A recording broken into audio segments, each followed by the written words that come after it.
In this video, I'd like to go over the BAB class activity. The first one, so which role of drug administration is most likely to lead to hepatic first pass effect? So for this one, sublingual, of course, we know that the drug can be absorbed into the body circulation directly by the capillary blood vessel under the tongue, right? And oral, yes, because for the oral drug absorption, so the drug has to be absorbed into the liver through the portal vein, where they can maybe metabolize, right? So this is the correct answer for this one is oral. And then intravenous, we know that for the intravenous, so the drug can be delivered directly into the blood vessel. So intramuscular, although that's a absorption process, but of course the drug can be absorbed into the blood circulation without go through the hepatic first pass extraction. So the correct answer is B. Okay, so the next one, let's see.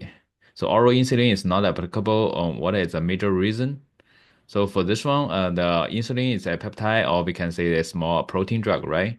So in our GI tract, we do have a lot of the enzyme like proteinase or the peptidase, which can degrade the insulin, basically, which can digest the proteins, right? So this is why, so of course, the hepatic first pass is not the key reason because the drug don't even have time, have a chance to get absorbed. So permeability limitation, so that's not a big issue for insulin because they are not stable. So insoluble insulin is a protein drug, so usually they are kind of stable. So degradation in the GI tract, yeah, that's correct. Okay, so this is the correct answer. So efflux transporter, of course, insulin is not a substrate of like the P glycoprotein. So the third one, so which drug molecules has a higher permeability? So as we know that our human body is kind of like the hydrophobic system, right? So as long as it's hydrophobic, usually they have a better permeability because like hydrophobic loves hydrophobic, lipophilic loves lipophilic. Okay, so this one will be hydrophobic. So the salt form and free base. So in general, salt form is more polar. So polar, we know that they are more soluble, right? Water soluble, right? So the free base in general, they are less polar. So they are less soluble, but it will be more permeable, right? Because the permeability and the solubility, they kind of like opposite to each other. So the ionized form, same, right? Ionized form, that means salt form, right? It's charged, right? So that means polar, right? Ionized form is non-polar. So the next one.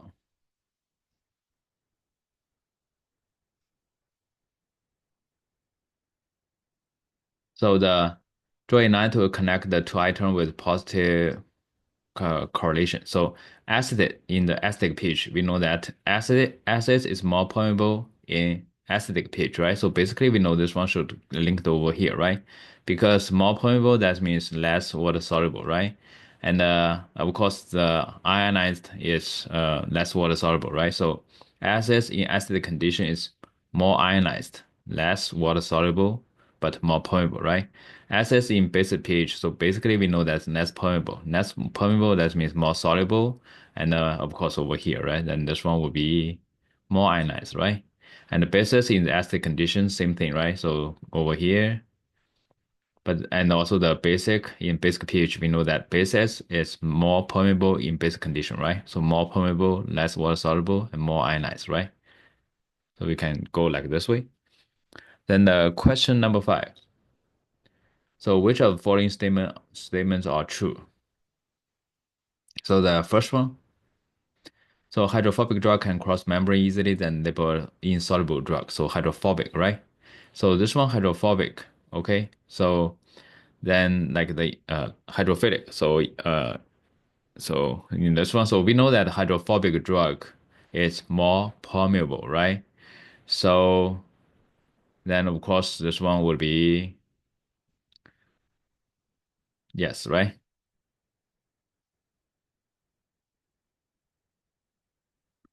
So the second one. So iron charge, and the iron anions form are more permeable, right? So this one, right? And the basic drug will be absorbed. more from the intestine because it comes ionized, right? Because basic drug, because in general, for the intestine is more like the basics compared to the stomach, right? Stomach is very acidic, right? The pH is around around 2, right? But intestine has the pH around like the 6, 7, right? So in general, basic drug will be absorbed more, right? Next one, the acidic drugs have a higher permeability in the stomach, right? Correct, right? Acids, because stomach is acid, right? So pH around 2, as I said. So that's also correct.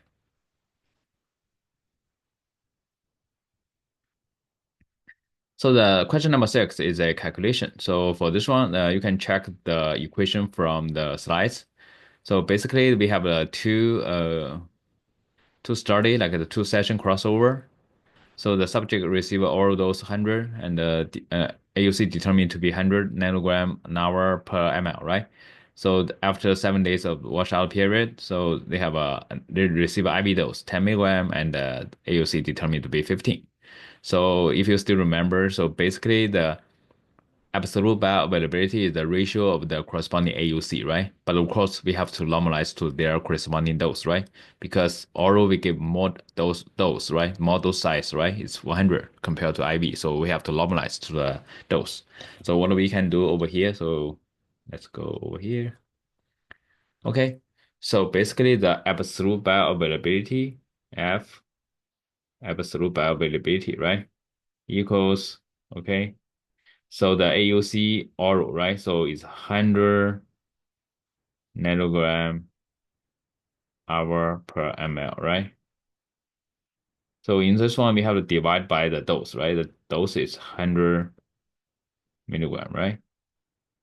And the AUC for the IV is 15 nanogram hour per ml divided by 10 milligram. Okay, so now actually you can see we don't really need to convert the milligram to nanogram, right? Because actually the unit can be canceled out, right? So as long as the AUC unit is same and also those units are same, so you don't really need to worry about the numbers. So basically, if you are comfortable, then you can calculate this directly. Otherwise, you can just buy two steps, right? So the top will be 100, that means 1, right? So the bottom will be 15 divided by 10 is 1.5, right? So which will give you 67, right? Percent. So this is how we calculate the bioavailability. Now let's move on to the question number 7. So which of the following is true or are true for absolute bioavailability? So absolute bioavailability is the bioavailability of drug administered by IV injection. Definitely it's not, right? Because for the bioavailability for IV is 100%, right? So absolute bioavailability is a ratio, right? So we know over here, right? It's a ratio. So absolute bioavailability can never be greater than 1. That's true, right? Because the most will be 100%, right? That means everything get into the body circulation, right? So it more or less it must be I mean at the most equal, but usually they are less than 100% or 1, right? So B is correct answer. So the next one is absolute bioavailability is the bioavailability of drug after IV injection administration compared to oral, right? Actually reverse, right? Should be oral versus IV. So D, if drug dose is double for both IV and extravascular route, so the absolute bioavailability will also be double. So that's actually not true, right? So the reason is over here. You can use this as example. So if we double the dose, for example, if we double this one to 200, so actually we know for the linear PK, so the AUC would be proportional to the dose, right? So if you get this is 200, this is also 200, right? If this is 20, then this will be 30, right? Because double, right? So actually their ratio would be exact same, right? So you can just plug in a number, 200 over 200, 30 over 20. So you should be able to get the exact same number. So the D is not the correct answer. So now let's see question number 8.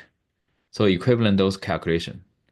So for this one, basically, if you still remember, I ask you to remember. So the bioavailability basically is the ratio of the oral to IV, right? So of course, I mean, can be intramuscular or the other route of drug administration, right? But basically, it's, you have to compare to IV. So the ratio would be bioavailability. So in this case, so the oral, so the dose oral would be the dose IV divided by bioavailability, right? So dose IV will be over here is over here, right? So dose IV is 10, right? Milligram, and the bioavailability is 20%, or you can say it's 0.2, right? Because bioavailability has no unit, so basically it is a ratio, right? Or fraction, right? So now you can see we only have like milligram over here, so we can get 50 milligram, right? So this one, as I said, so you just need to remember, so oral dose usually is larger, right? So that means you have to divide by the bioavailability. But just in case I forgot to whether it to multiply or divide, you can do another one, right? You can, for example, so this one definitely is not the correct one. So oral time if equals dose IV, right?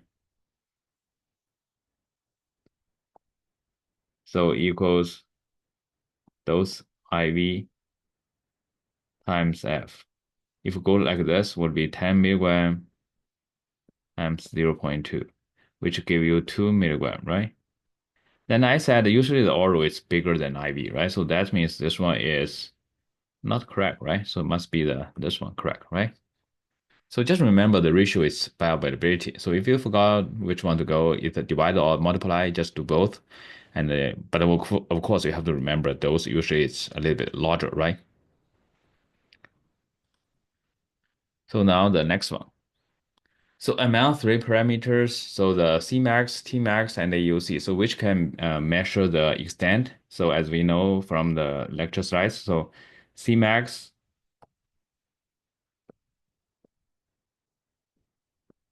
and AUC, right? While the can about the rate, how fast, right? So how fast basically the Cmax as well, right? And the Tmax. So you can see now the Cmax for both, right? AUC for extent only and the Tmax for rate only, right? So the next one, so fill in the arrow to indicate the change. So bioavailability increase, Cmax increase, right? Tmax no change, right? AUC will increase, right? And the Ka increase, so that means absorption is faster, right? Usually you will have a higher Cmax, shorter Tmax, right? AUC because the this Ka is about like how fast you absorb, right? So that means you it re doesn't really affect the extent, right? So the AUC no change, right? So elimination rate constant increase. So we know that because the drug leave the body faster, so you will we will have a smaller Cmax, and also because the drug left the uh, leave the body faster, so the usually the Tmax is smaller. AUC also smaller. Okay.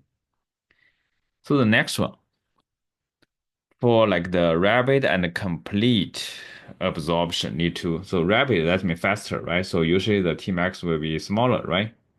And the Cmax because the rapid and that's fast, right? So usually have a higher Cmax and the complete absorption. That means absorbed more, right? So AUC will be higher.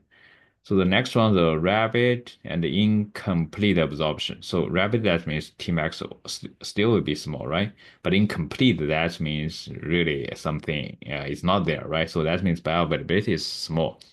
So all we can say the less drug getting into the body circulation. So the AUC will be smaller, right? Slow and complete. Slow, that means slowly, but actually the absorption extent will be more, right? Because complete absorption, right? So the Tmax, of course, slower will be larger, and the AUC will also be larger, right? And the slow and the incomplete absorption need to slow because Tmax always larger, and the incomplete, of course, that Cmax AUC will both of them will be smaller, right? So the next one, which one indicate BE? So of course, I mean, if you look at the figure, of course, the A, B, right? So B, of course, as I said, the same AUC, so the extent will be the same. However, you can see the Cmax different, right? Tmax also different, right? So that means not. So this one, of course, extend different, right? Although the Tmax same, but the AUC are different, right? And this one again, right? Similar, although Cmax, Tmax same, but actually the AUC different, right? So we can, we have a little gap over here, right? So this one not as well. So only the A, okay? So question number 13. So which of following parameters are commonly used? So we know Cmax for extend and the rate, right? AUC for extend and Tmax for rate, right? So the A, B, C. So VD clearance and MRT are all a very important parameter, but usually you don't have to use them to evaluate the BE. So question number 14. So which are true to establish B? So for Cmax and Tmax, 90% confidence interval should be within the range of 80 to 125. So this one looks like correct, right? But actually be careful. It's Cmax and AUC, right? It's not Tmax, right? So it should be AUC, right? So that's just me to be careful. Okay. So this one basically Tmax should be AUC. Okay. No significant difference in this one. This one correct, right? In Tmax for drug with the narrow therapeutic range, so the acceptance interval may be tightened, yeah, of course, right? Because it's narrow therapeutic range, so you really don't want a large variability, right? You want the drug concentration to be inside a narrow range, right? And high variable drugs, yes, right? Maybe widened, right? Because they are highly variable, so it's very hard to really get a small range. So that's also true. So BCD. Question number 15. So which of following is recommended while design a bioequivalence study? So randomized crossover designs prefer to the parallel. Yes, right? Because randomized crossover usually they have a less variability, right? So basically the B is also correct, right? So that's a reason because crossover, that means the subject take both reference and the test drug, right? So basically they compare with themselves, right? They don't compare with the other subject, okay?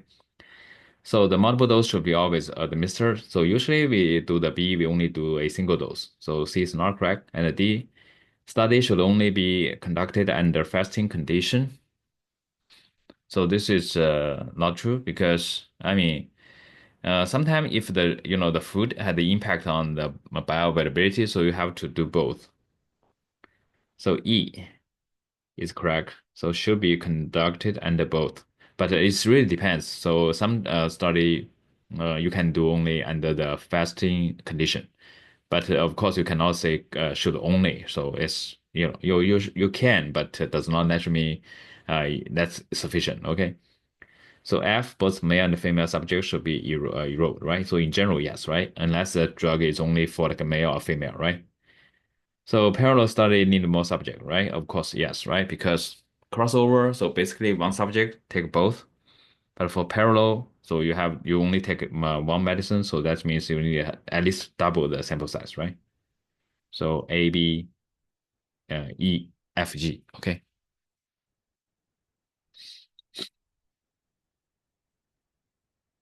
So question number 16.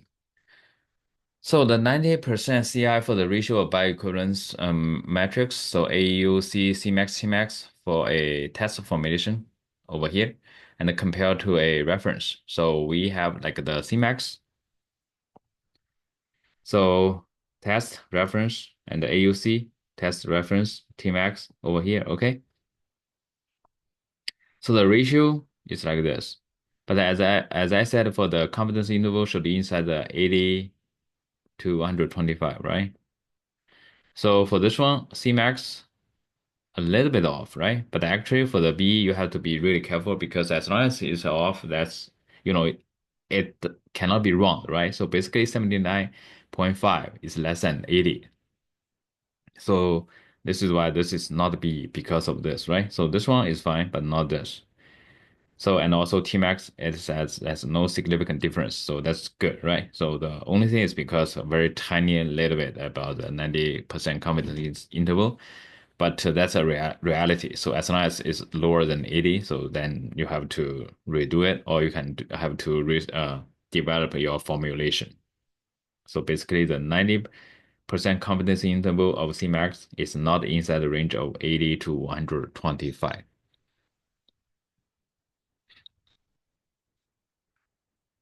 17. So which are true for brand and generic drug? So brand name drug used to have patent protection, right? Yes, right. So brand name drug has a better therapeutic effect. So because we talk about like the bioequivalence or therapeutic equivalence, right? This should be same, right? Should be equivalent, right? So usually we don't say, okay, brand name have a better therapeutic effect. So that's not the purpose of the generic version. So they're supposed to be equivalent. And C, so a bioequivalence study is sufficient for ADMA ANDA. So actually, that's not enough, right? Because you also need to do some like the therapeutic, like the make sure the therapeutic, the pharmaceutical equivalent, right? So that means you have to do like the formulation, dissolution, or this type of study, right? So a bioequivalent study is it's required but not sufficient, right? So ANDA is suitable for brand name drug. That's not true as well, right? So because that means new drug, right? Brand new drug. That means you really need to go through the NDA, not ANDA. Okay. So brand name drug allow marketing name, right? That's correct. For example, Tylenol, like the other stuff, right? So you can give them a brand name.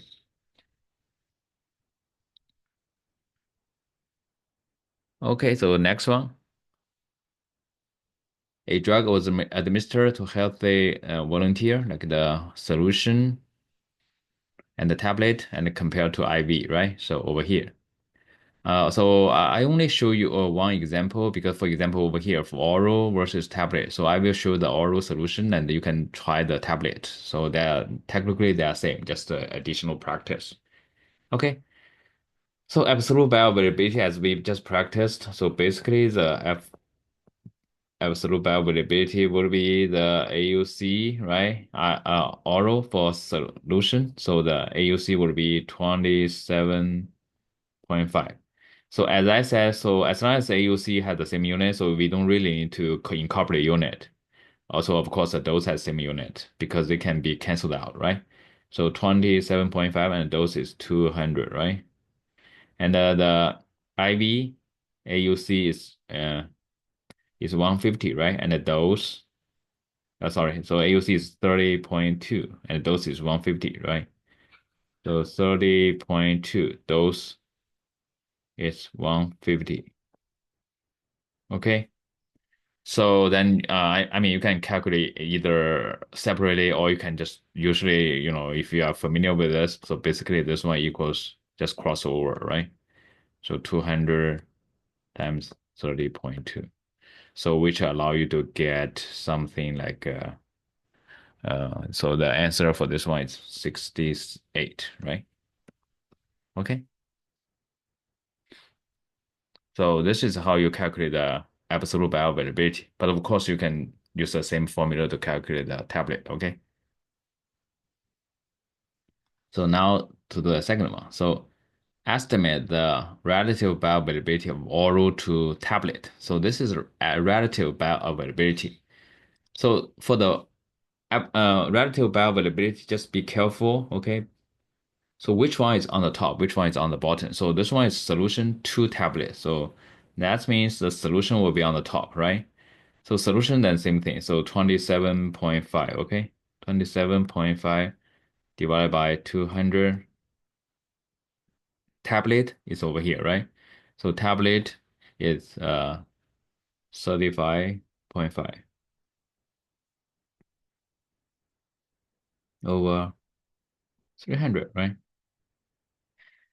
So now you can see, okay? So you can do the calculation. So the tablet over here and so basically if you calculate, you should be able to get the answer is 130 16, right, percent, right? So over here, that means the oral solution has a larger bioavailability, right? And also you can check over here for absolute bioavailability must be less than or equal at most equal to 100%, right? But the relative is depends, right? So in this case, because solution has a higher bioavailability, so you should be able, you can get a number greater than 100%. Then the next one, the tablet to the solution. So basically you reverse these two, right? So you should be able to get to the number smaller than one, right? So you can try that. So basically just flip this over. So estimate if the oral solution and the tablets are bioequivalent. So for this one, it's hard to say, right? Because although the ratio is 116, but still it's inside the range. But we have to calculate the confidence interval, right? So if the ratio is 116 already, so that means you don't really have too much space to go, right? Because the upper limit is 125. So that means you really need to have a very small variability. So but that's a one factor. So the other factor we can look at the Tmax. So definitely the oral solution is faster, right?